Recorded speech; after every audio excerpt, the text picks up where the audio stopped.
I recently visited one of these reenactment events. It was a World War II type thing at the Severn Valley Railway. Absolutely brilliant. And took this picture. It's on the wall there. It was one of these posters that was around at the time. And I thought, hang on a second. Why don't we combine some of the images we've got into a montage? But it's going to be a little bit different. It's going to be a photo cube type montage.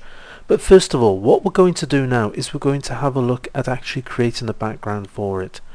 Right, here's the background image we got so far. As I say, it was a poster.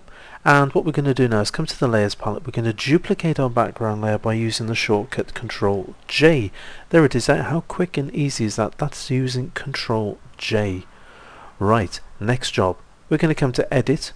We're going to come to Free Transform. Control T is the shortcut. Before we do that, let's just take a look. Transform, and we got all this menu here.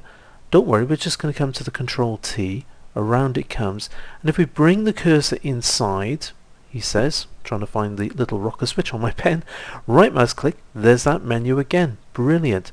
Let's just start off on the free transform though. We're going to click down, we're going to drag this down to around about this area here. That looks pretty good. Coming inside, we're going to right mouse click again, and this time we're going to choose perspective. That's still on the screen, and we're just going to move this in like so. Coming down to the bottom grab handles, we're just going to pull this out. This is just the base for our image, don't forget. It's around about that area there. It looks pretty good. Perhaps you can just nudge the whole frame across. There you are. Double click into apply. Great stuff. We're going to come to the toolbox, pick up the crop tool, and I'm just going to crop round about this area here. This will also get rid of the bits and pieces we've got hanging over the edge. Just bringing that down to the top of the white line there. Click into apply. There it is. There's the start of our 3D. This is going to be the background. Now the next job we want to do is we want to combine this onto one layer. So what we're going to do is we're going to press and hold down Alt on the keyboard. That's pressing down Alt on the keyboard and coming to layer, dropping down to merge visible. Watch what this does. Look at this. It puts in a new layer and it adds the two visible layers. That's these two here, layer 1 and background, into this new layer. By default it is now called layer 2 because that's layer 1. Clever or what? Image, adjustment, desaturate, just to remove the color. And we're going to come now to filter, we're going to come to blur, we're going to come to Gaussian blur. We're just going to soften it off. That looks pretty good there. What, 5.8. We'll just switch the preview on and off. You can see it on the main image as well. Just what we're after. Clicking OK to that to apply. Coming down now, we're just going to add a little bit of tone into it, a little bit of nostalgia. We're going to come to hue saturation, click in the colorize box, and taking the hue slider to around about the 30, 31. That looks pretty good. It's let's just have a look. That looks pretty good there. Saturation down a touch. Perhaps just increase the lightness a wee bit. Job done. Click OK. And there we are. There's our background. You can see we can still see the lettering just using Control Spacebar over the bottom there. You can still see the figures. Right. And let's have a look now at creating our cube. So first of all, we're going to come down to the bottom of the layers palette. We're going to click on create a new layer icon, and it goes there, layer 3, because there's layer 2 and there's layer 1, so we're now working on layer 3. And for the cube, we're going to come to filter, we're going to come to render, and in with the render is 3D transform. If it is not on your menu, don't worry, you'll get full instructions on how to install this at the end of the video. Clicking OK, there's our 3D transform. You've got the round one, you've got what it's called there, the cylinder one there, thank you very much, cylinder one. There you are, there's our sphere, that's the correct word, and there's our cube tool. We've got our cube tool selected. We're going to drag this out into the screen like so. Don't worry if it's off center. I've got the top at the top there. Just going to pick up the black arrow, clicking in the corner there, dragging it down. Brilliant stuff. Right, let's just have a look. We got this little ball here. This enables us to move it around on the screen. This is the important one, the next to it. This is one that will, there you are, the tracker ball tool. We can just move this around and look what happens when we flip it over. Brilliant. We can move it into position. That's what I'm looking for there. So we've got three different, we've got the almost white, grey and the dark grey there. That's absolutely ideal. Let's perhaps just move it down into position like so, just picking up the pan camera tool. back to the tracker tool. I'm just going to click OK. This is going to apply it. In it pops there. Fantastic. Just the job. Right. Next thing. We're going to come across and we're going to pick up the wand tools. The wand tool selected. I'm going to click in this dark area here. Clicking down. Let's come to select. Save selection. So we're clicking on save selection. And this is our save selection dialog box name. We're just going to call it 1 and click OK to that. Now with the wand tool, I've got the standard selection there. So we're just going to click in the next box, this one here. Now it's actually come into the two areas. Control D or select, deselect.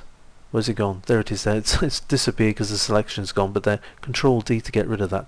What we need to do now is drop the tolerance down. I'm going to take it right down to 10 there. Now when we click in, there you are, it's just selected that corner there. We've just needed to narrow the tolerance down because the two colours there, the two tones there are very, very similar.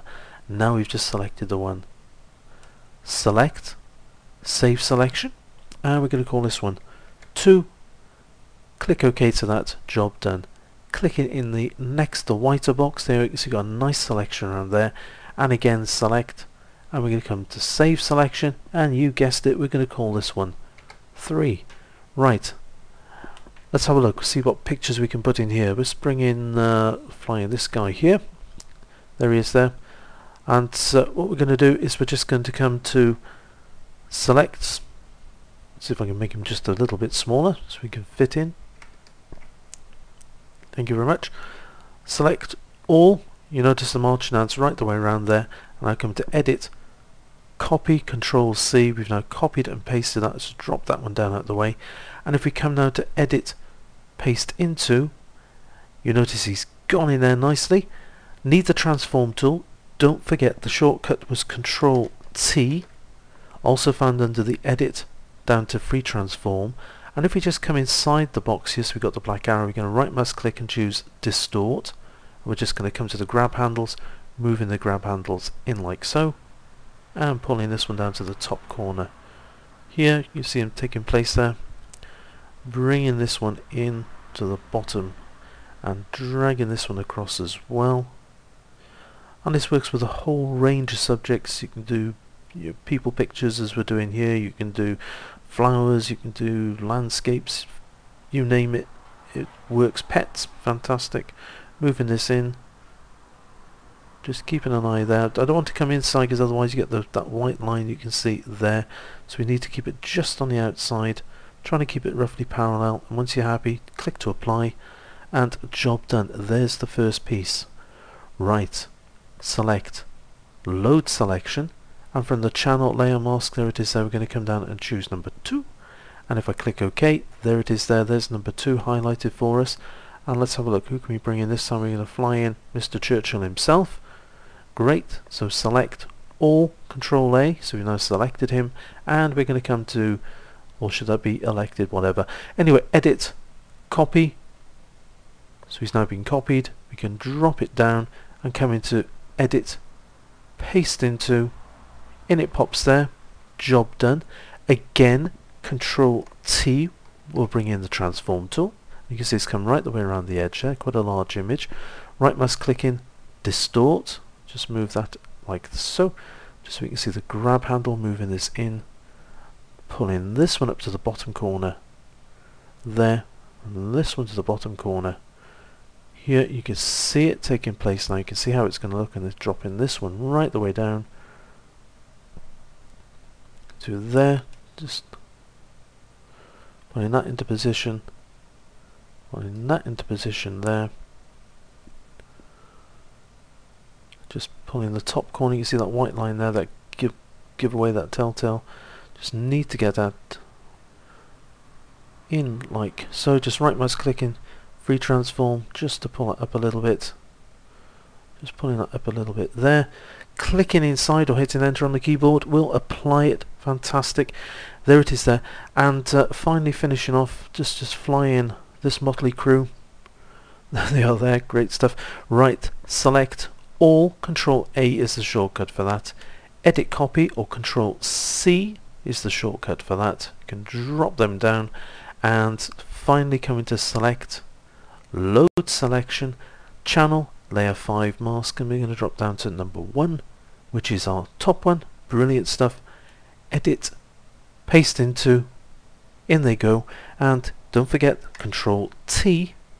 There's the bounding box, or the transform tool, should I say bounding box, where did I get that one from? Right mouse clicking and choosing distort. We're going to bring this into the top corner, bring this in to the, go away, thank you, bring this into the bottom one there, and lift in and bring in that one. You can see it's now all coming into position like so, in a bit up there, just dragging it out to make sure we're right over the corner. That looks better there, just dropping that down a touch, in a touch on that one, and Control spacebar, bring up the zoom in tool. Let's just have a look. That's how it's looking pretty good there. Just bringing that in a touch to flatten off. There you are. Once you're happy, double click to apply. Job done. And there is our photo cube. But we're not finished there. Let's just have a look. We've got quite a complicated layers palette. As you can see, we've got all these various layers. This was the template, so we can switch that off. We can switch these layers off by clicking on the eye icon just to switch those off, because what we're going to do now is we're going to combine all these layers into one new layer. Again, we're going to press Alt on the keyboard and we're going to come to Layer, Merge Visible. There you are. There's our block now, so we've combined all these into one new layer. If you want to keep them, if you want to edit them at any time, just going to click on the top one and we're going to come down to this little folder here. It is there, it's a group, and we're going to click on this one.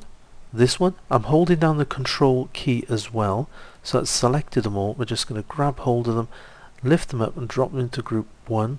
Hang on, come on, thank you very much. Try that again, pressing Control. Don't you just love it when this sort of thing happens?